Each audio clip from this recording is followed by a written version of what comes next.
सर्वेभ्यः नमस्काराः।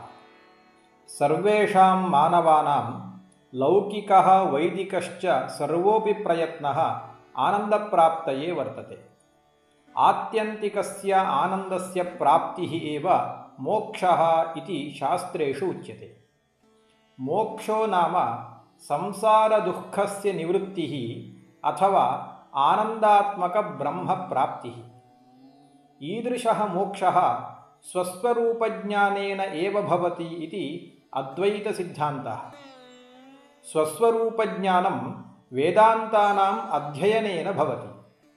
अतः वेदान्तशास्त्रं सर्वेषाम् उपेयशास्त्रम् इति उच्यते।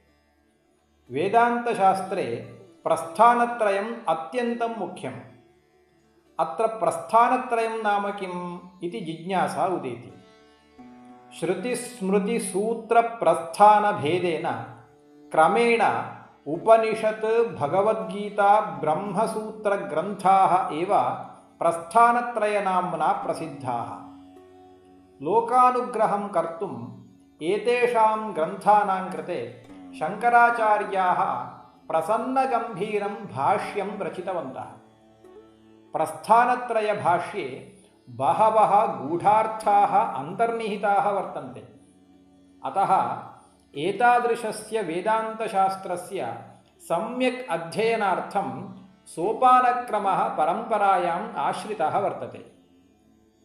भाष्यग्रन्थेषु उक्तविचाराणां सुलभबोधार्थं बहवः प्रकरणग्रन्थाः विद्वद्भिः रचिताः। ते च विवेकचूडामणिः, आत्मबोधः, वेदान्तसारः, वेदान्तपरिभाषा इत्यादयः बहवः वर्तन्ते। एतादृशानां प्रकरणग्रन्थानाम् अध्ययनम् आदौ कर्तव्यम्।